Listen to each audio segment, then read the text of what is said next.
Hello, welcome to The Other Way with me, Lebohang Silimela. Today we are talking about living with regrets. Most of us are bitterly sorry for having forfeited our interest. It could have been interest for the careers that we so wish we could have pursued it, the love interest that we never got a chance to pursue. Whatever, it could be one thing or the other, really. We live in regrets, and each of these times, it's like a melancholy record that the mind keeps playing over and over and over and over again. We regret not doing this, we regret not doing that.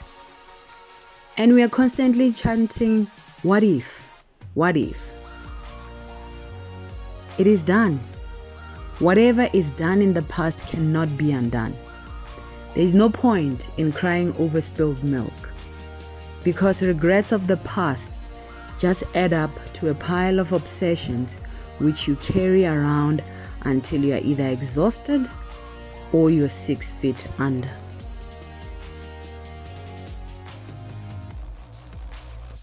Regret is one of the most common emotions. Nearly all of us are sorry or regretful of something in our past or present life.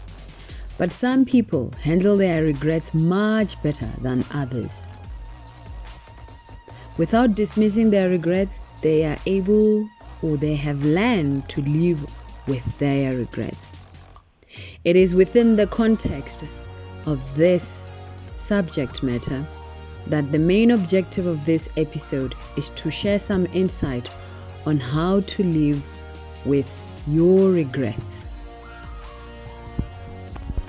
The first thing that you need to teach yourself is not to allow yourself to regret the things that cannot be changed now. It is rather futile. It will destroy the prospects of having a beautiful life when you hold on to things that you can't change.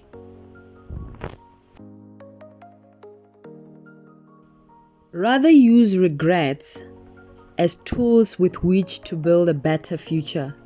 You can turn your regrets for the betterment of your well-being.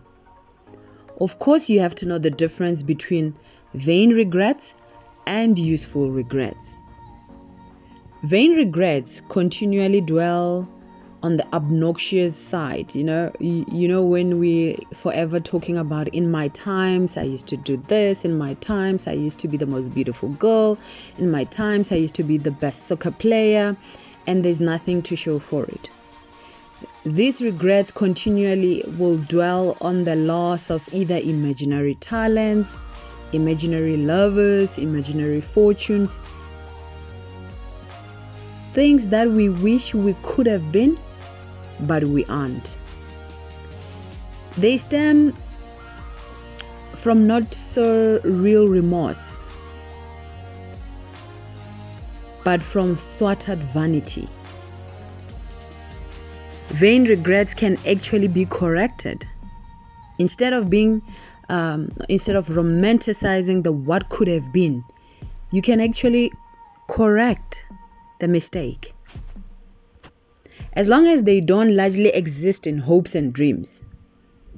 I have no doubt that if you believe that you're a great singer, or you have the ability to sing, and you invest your time, your energy in enhancing and building your talent, you really can change the what if or I could have been to what you could be. So yes, vain regrets can definitely be changed.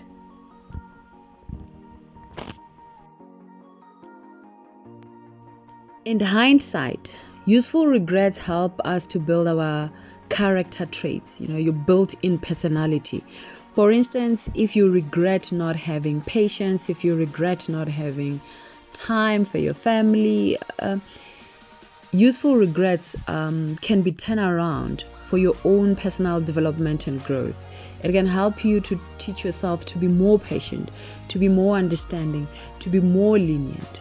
So useful regrets don't stem from vanity, but they stem from a place where you really, really genuinely want to change. So there is no point in regretting that I could have been a better person. Whereas you know deep down you can change that. You can change your character and aim to be a better person. So that's how we live with our regrets. We can use them as tools to build ourselves rather than to obsess on them and not do anything about it.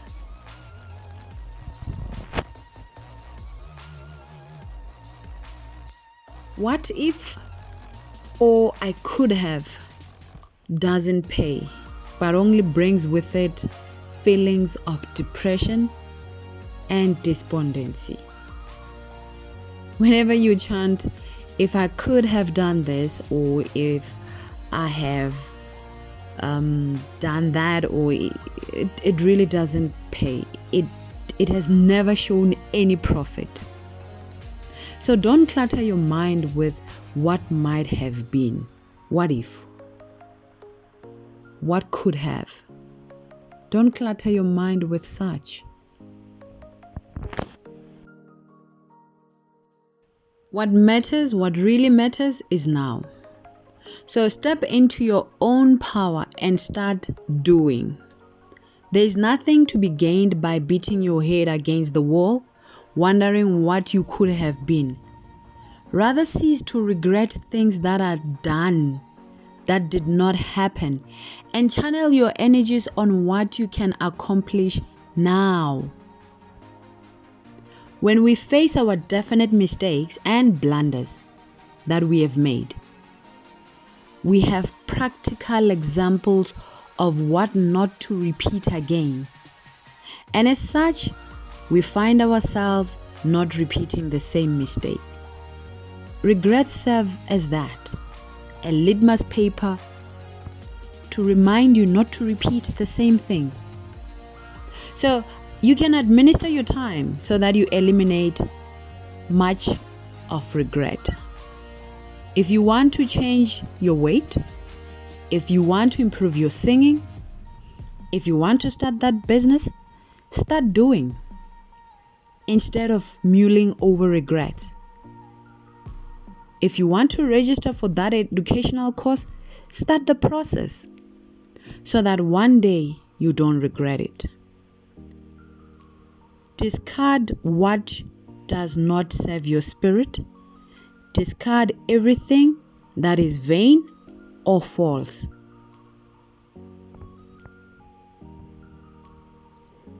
Regrets, when you obsess on regrets, they can do to the mind and body more harm than a prolonged drunk. So worry less and do more with your time and the resources at your disposal. Whatever time it takes you or the pain it may cost you, it will definitely pay to the future what you owe to the past. That's all I have for you today. Until Friday, when we do our Friday guided meditation, stay blessed.